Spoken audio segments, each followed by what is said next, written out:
नमस्कार दोस्तों, environment science के सबसे बेहतरीन प्लेटफॉर्म इन्वायरो अकेडमी पे मैं सत्येंद्र चौधरी आप सभी का एक बार फिर बहुत बहुत स्वागत करता हूं।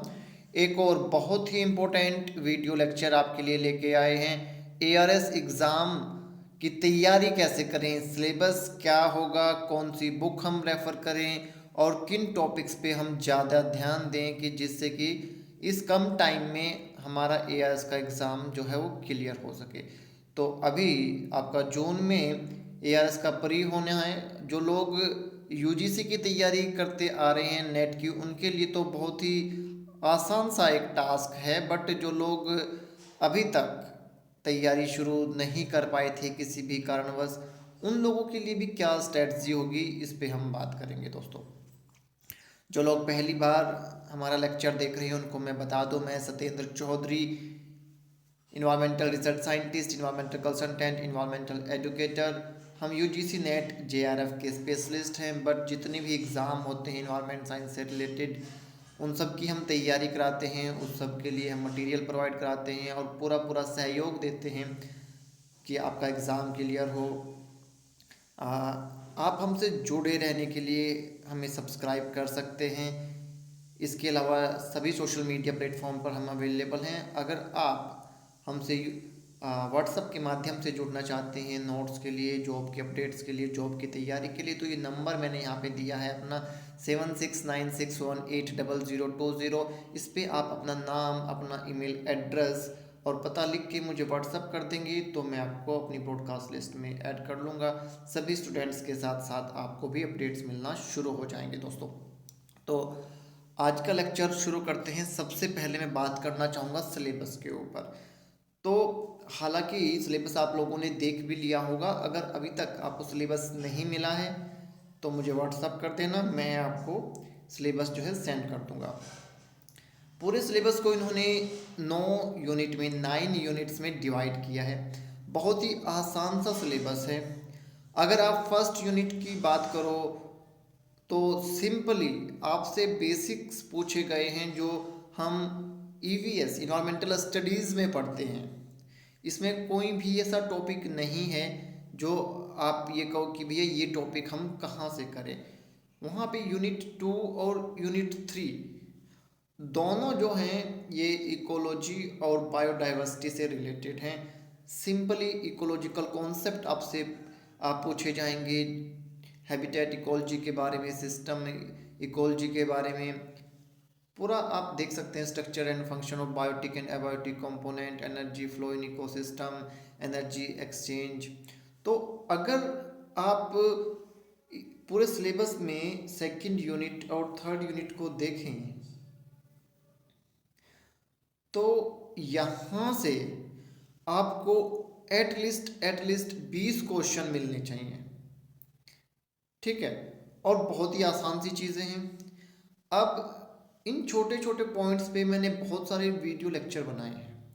जो लोग मुझे फॉलो करते आ रहे हैं उनके लिए तो ये सिलेबस देखते ही उनकी एकदम से आंखें खुशी के मारे खुल गई होंगी कि यार कितने आसान सी चीज़ें हैं और ये आपकी कंप्लीटेड हैं।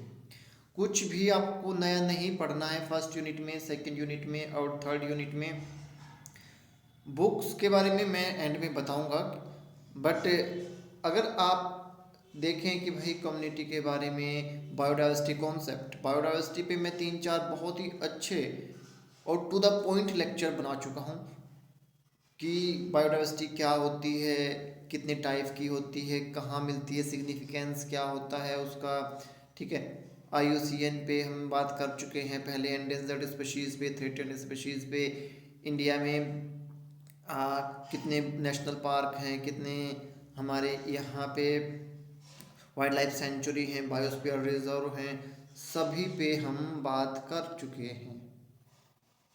ठीक है, बस आपने थोड़ा सा उसको एक बार देख लेना है। बिकॉज प्री तो आपका हो जाएगा, मेन एग्ज़ाम की अगर हम बात करें तो वहाँ पे आपको डिस्क्रिप्टिव टाइप जो, सब्जेक्टिव टाइप जो आंसर देने हैं उसके लिए हमें अच्छे आंसर फॉर्म करना आना बहुत ज़रूरी है। तो मैंने आपको जो पॉइंट्स बताए हैं उनसे एक अच्छा आंसर आप फॉर्म कैसे करेंगे, इसके लिए हम बुक की रेफ एक हेल्प लेंगे।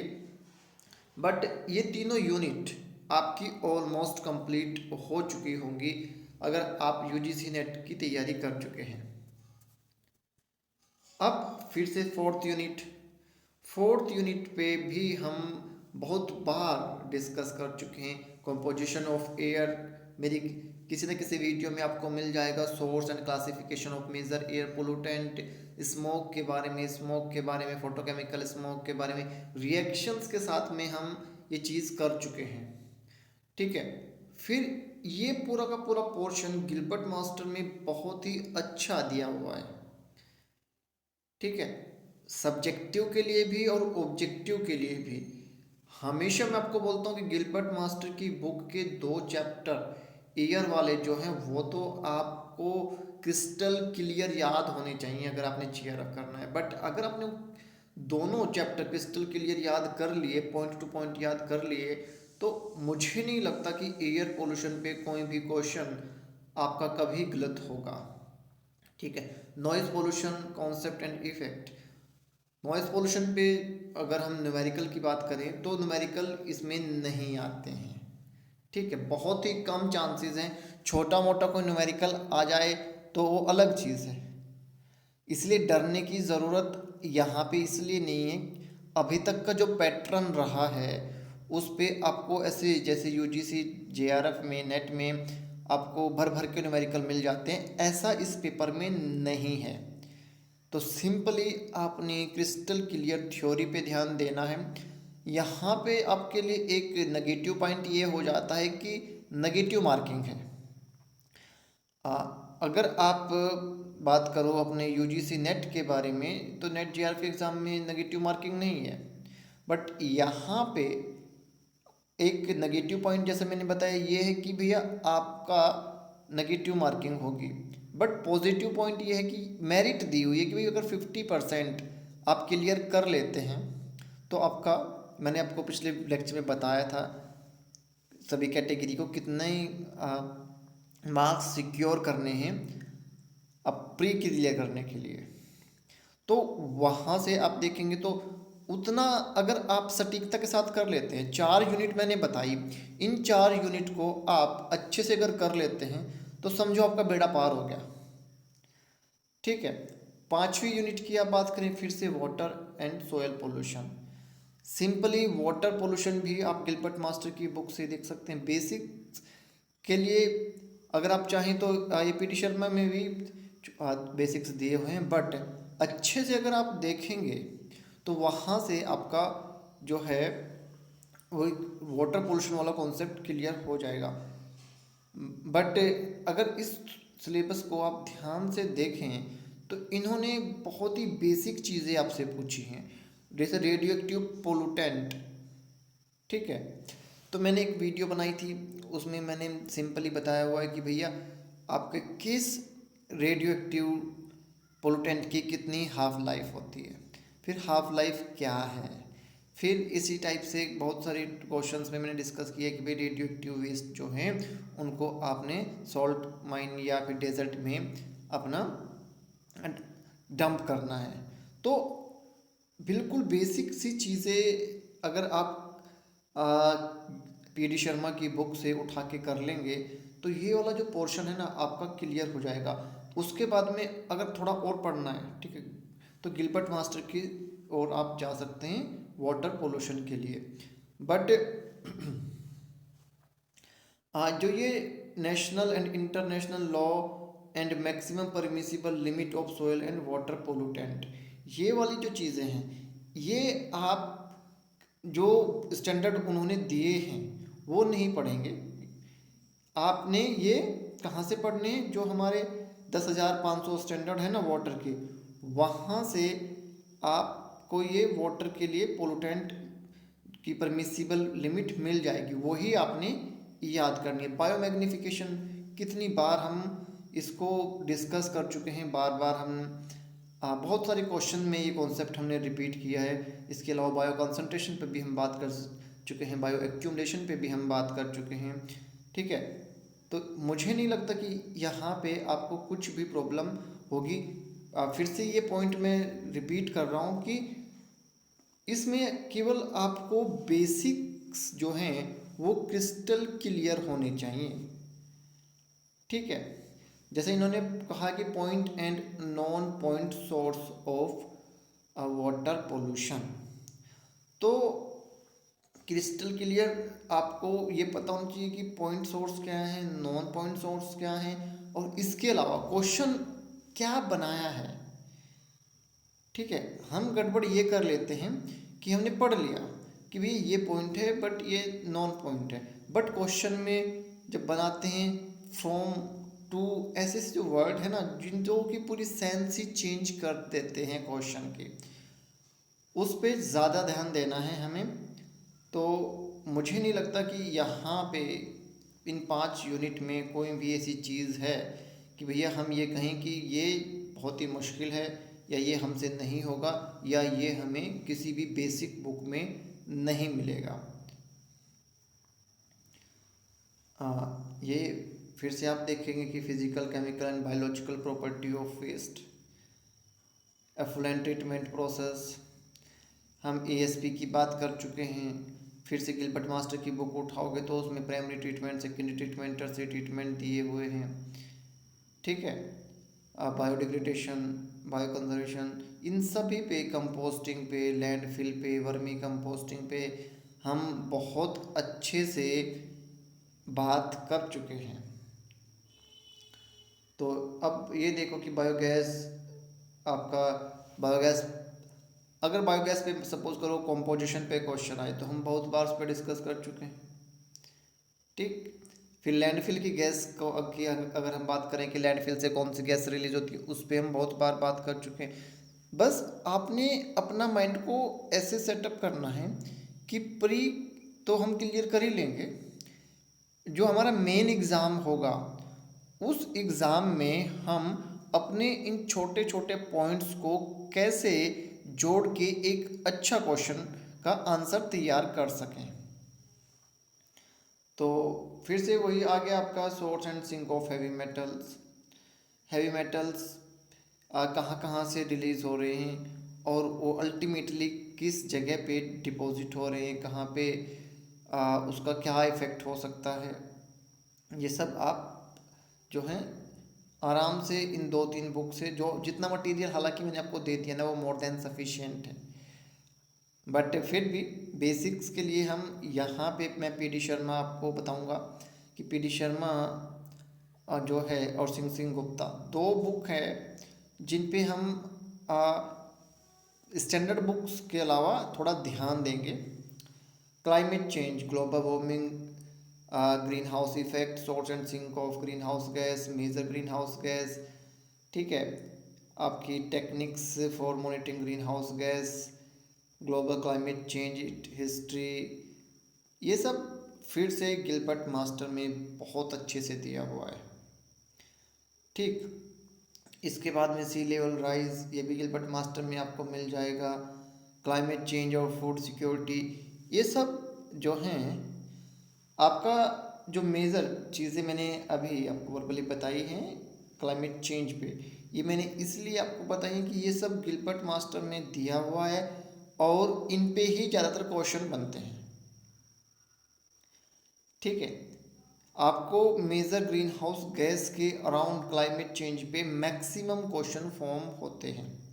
फिर international convention on climate change, ozone layer depletion, ये सब भी आपको जो है मिल जाएगा हमारी गिलबर्ट मास्टर की बुक से। इसके अलावा हम clean development mechanism, Kyoto protocol, ये सब पहले से बहुत अच्छे से पढ़ चुके हैं, बट फिर भी इनका हम अपना थोड़ा सा ओवरव्यू ले लेंगे क्योंकि प्री के साथ साथ हमारा मेन फोकस तो जो है मेन एग्ज़ाम पे ही रहेगा। प्री तो मैं फिर से वही रिपीट करूँगा कि आप क्लियर कर ही लेंगे, उसमें ज़्यादा प्रॉब्लम नहीं होने वाली है। 7th यूनिट, इसमें एनर्जी, एनर्जी के नोट्स मैं आपको दे चुका हूँ। वो चैप्टर जो एनर्जी का मैंने दिया है ना, अगर वो आपने बहुत अच्छे से कर लिया तो ज़्यादातर क्वेश्चंस जो हैं आप फॉर्म कर पाएंगे। बायोगैस इसमें भी है, और बायोगैस अभी पीछे हम बात कर रहे थे वेस्ट उसमें भी था आपका फोटोवोल्टिक सेल। यहाँ पे आप न्यूमेरिकल पढ़ने मत बैठ जाना कि भैया न्यूमेरिकल, हालांकि आप यूजीसी नेट की तैयारी कर ही रहे हैं, उसके लिए जीआरएफ के लिए आप पढ़ ही रहे हैं, बट यहाँ पे आपको थोड़ा सा ना एनर्जी के बेसिक्स चीज़ों पे ध्यान देना है कि एनर्जी कैसे आपकी जनरेट होती है। सोलर पाउंड के बारे में, आप फोटोवोल्टिक सेल के बारे में, विंड मिल के बारे में, इन सब के बारे में आप थोड़ा थोड़ा पढ़ेंगे।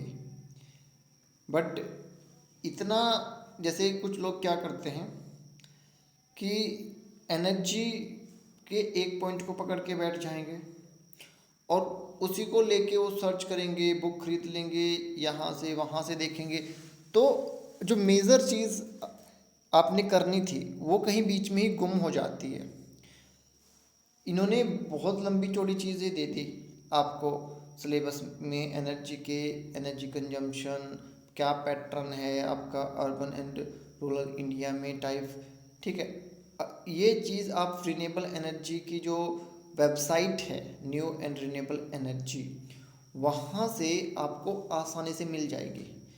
इसके लिए ज़्यादा इधर उधर जाने की आपने ज़रूरत नहीं है। फिर हमारे यहाँ पे इंडिया में क्या क्या टारगेट हैं रिन्यूएबल एनर्जी के, उस पर मैं लेक्चर बना चुका हूँ, वो चीज़ भी आपको न्यू एंड रिन्यूएबल एनर्जी की वेबसाइट पे मिल जाएगी। तो आपने इसके लिए बहुत ज़्यादा सर्च करने की ज़रूरत नहीं है, वो चैप्टर पढ़ेंगे और एनर्जी की जो मैंने बताया न्यू एंड रिन्यूएबल एनर्जी की जो वेबसाइट है, वहाँ पे सारे के सारे डॉक्यूमेंट्स दिए गए हैं कि भैया इंडिया में कितनी एनर्जी प्रोड्यूस हो रही है, किस सेक्टर में कितनी खर्च हो रही है, कहाँ से आपको कितनी यूनिट्स का कंजम्पशन है, वो सब डिटेल में वहाँ आपको दिया हुआ है, वहाँ से आप पढ़ लेंगे और बाकी ये चैप्टर कर लेंगे तो ये भी यूनिट आपकी अच्छे से हो जाएगी। एट्थ यूनिट फिर से आपकी जो ईवीएस की बुक होगी कोई भी, उस पे बेस्ड है। नेचुरल रिसोर्सेज, ठीक है, इंडिया में कितने नेचुरल रिसोर्सेज हैं, deforestation, soil erosion, land degradation, wet आपका वेस्ट लैंड क्या होती है, इसके अलावा डिसर्टिफिकेशन क्या होता है, rain water harvesting, mineral resources, पूरा का पूरा अगर आप देखेंगे ये सारा का सारा जो है ये ईवीएस के सिलेबस से निकाल के इन्होंने यहाँ पे डाला है। और मुझे नहीं लगता कि भैया आपको यहाँ पे कोई भी प्रॉब्लम होगी। डिज़ास्टर मैनेजमेंट, फ्लड्स क्या होते हैं, ड्रॉट्स क्या होते हैं, अर्थक्वेक क्या होता है, सुनामी क्या होता है, साइक्लोन क्या होता है, लैंडस्लाइड क्या होता है, आपका न्यूक्लियर हज़ार्ड्स 2 हुए हैं, कहाँ कहाँ पे हुए हैं, ईआईए तो आप बहुत अच्छे से आप पढ़ ही चुके हो, ठीक है, बहुत अच्छे लेक्चर मैंने बनाए हैं अभी जीएसओ के एग्ज़ाम के लिए, वहाँ से आप देख लेंगे। और पॉपुलेशन आपका एक्सप्लोज़न, ये सब बिल्कुल अगर आप देखेंगे तो कॉपी पेस्ट है। ईवीएस का जो सिलेबस है जो अंडर ग्रेजुएट लेवल पे होता है पेपर, उस वहाँ से कॉपी पेस्ट किया हुआ है। तो ये बड़ी अच्छे तरीके से आपको, या तो कोई ईवीएस की बुक आपके पास में पड़ी हो, ठीक है, किसी भी अच्छे से पब्लिकेशन की ईवीएस की बुक आप देख लेंगे तो वहाँ से आपको ये चीज़ मिल जाएंगी। मैं इसके लिए आपको ये नहीं कहूँगा कि भाई आप ये सारे के सारे एक एक चीज़ पे इतना टाइम लगाओ, ठीक है। फ्लड्स क्या होती हैं, ड्रॉट क्या होती हैं, सभी को पता है, बस थोड़ा सा इनका हमें डाटा जो है पता होना चाहिए।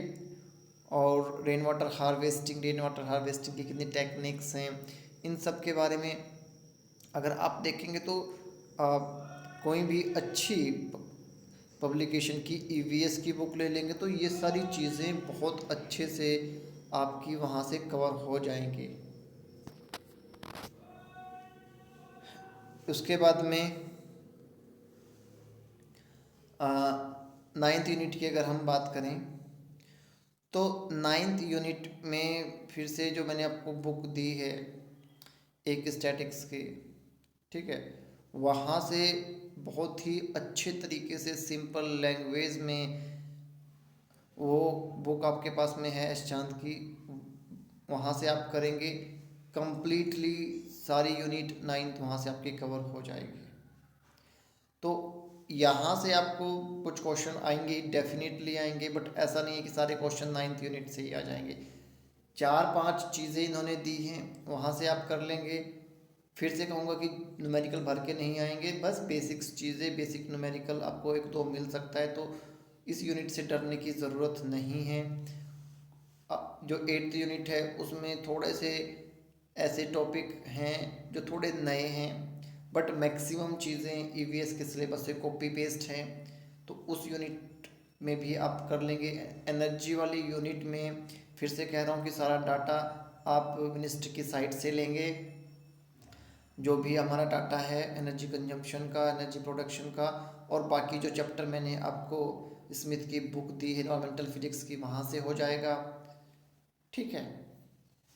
अब ये 3 बुक आपका सिंह गुप्ता की है, पीडी शर्मा और गिलबर्ट मास्टर। गिलबर्ट मास्टर की सॉफ्ट कॉपी मैं आपको दे चुका हूँ, इनकी सॉफ्ट कॉपी मेरे पास में ना पीडी शर्मा की है ना सिंह गुप्ता की है। अब बात ये आती है कि दोनों बुक खरीदे कि एक बुक खरीदे, तो जिनके बेसिक्स बहुत अच्छे हैं, ठीक है, वो सिंह गुप्ता की बुक खरीद लें। जिनके बेसिक्स भी बहुत ख़राब हैं तो वो पहले पीडी शर्मा की बुक खरीदें, उसके बाद सिंह गुप्ता की खरीदें। एक साथ सारी बुक खरीदने को मैं इसलिए नहीं कहता हूँ क्योंकि हो सकता है पढ़ते पढ़ते मूड चेंज हो जाए आपका कि भैया नहीं यार हम तो नहीं पढ़ रहे। मेरा मानना ये है कि कम से कम खर्च में ज़्यादा से ज़्यादा अच्छे रिजल्ट आने चाहिए। ओडम की बुक तो मैं आपको बोलता ही बोलता हूँ, वो तो बैकबोन है इकोलॉजी की। ओडम की बुक की सॉफ्ट कॉपी भी मैं आपको दे चुका हूँ, गिलबर्ट मास्टर की बुक की भी सॉफ्ट कॉपी में। अब गिलबर्ट मास्टर की बुक की सॉफ्ट कॉपी आपके पास में है तो आप सिंपली भाई ईयर के 2 चैप्टर प्रिंट कराओ, ठीक है, या पहले एक कराओ, उसको पढ़ो। और इसके साथ मैंने एक चीज़ बार बार कह रहा हूँ कि ईवीएस की कोई भी एक अच्छी पब्लिकेशन की एक बुक ले लेना, वहाँ से आप कर लो। एग्रीकल्चर का जो डाटा आएगा, ठीक है, आएगा ही आएगा, तो सिंपली जो एग्रीकल्चर मिनिस्ट्री की वेबसाइट है वहाँ से सारा डाटा उस पर आपको मिलेगा कि कितना गेहूँ हमने कितने टन गेहूँ हमारे पास में है, इंडिया के पास में कितना चावल, कितना मक्का, कितनी गाय भैंसे, सारा डाटा उसमें है, ठीक है। Year by year her financial year का डाटा वहाँ से आपको मिल जाएगा। तो मुझे नहीं लगता कि अगर आप जो चीज़ें मैं आपको बताता हूँ उनको फॉलो करोगे तो कोई भी एग्ज़ाम आपका रुकेगा। लगातार मेहनत करना, फेथ रखना खुद पे और अपने पढ़े हुए पे, लगातार प्रैक्टिस करना, ऊपर वाले के भरोसे आप अच्छी मेहनत करोगे तो श्योरली आपका एग्ज़ाम क्लियर होगा ही होगा। पहली 3 यूनिट आपको ये पीडी शर्मा और यहाँ से इकोलॉजी की जो ये बुक है इन्वायरमेंट साइंस एंड कंजर्वेशन की सिंह गुप्ता की, बहुत अच्छे से कवर हो जाएंगी। बाकी मेरी वीडियो आप देख लेंगे, ठीक है। एयर पोल्यूशन के लिए और क्लाइमेट चेंज के लिए गिलबर्ट मास्टर पकड़ लो। एनर्जी के लिए स्मिथ की बुक मैंने आपको दी हुई है, फिर बता दिया मिनिस्ट्री की साइट से नया डाटा ले लो। एग्रीकल्चर के डाटा के लिए मिनिस्ट्री की साइट पे जाओगे आप, वहाँ से आप जो है आपको ये मिल जाएगा सारा का सारा डाटा, आईसीएआर की जो साइट है। तो मुझे नहीं लगता कि इतना सब कुछ करने के बाद भी एग्ज़ाम आपका रुकेगा। बट जो यूजीसी नेट की तैयारी कर रहे हैं उन लोगों को लिए सजेशन ये रहेगा कि अभी जिस डायरेक्शन से आप तैयारी कर रहे हैं उसी डायरेक्शन से तैयारी करते रहो, तो प्री तो आपका क्लियर हो ही जाएगा। मई में आपका यूजीसी नेट का जेआरएफ का एग्ज़ाम है, जून में आपका इसका प्री है। उसके बाद में फिर आपके पास में जो टाइम है उन टाइम में आप इसको सब्जेक्टिव के रूप में पढ़ना। अभी ज़्यादा फोकस अपने इस एग्ज़ाम पे कर लिया तो वहाँ पे लॉस हो जाएगा यूजीसी में। अभी यूजीसी पे ही फोकस रखना है हमें, ठीक है। जिनके पास में जो पहली बार हमसे जुड़े हैं, कोई भी नोट्स नहीं है तो अपना, मैंने पहले ही बता दिया है कि सारी डिटेल लिख के हमें भेज देना, हम आपको ऐड कर लेंगे।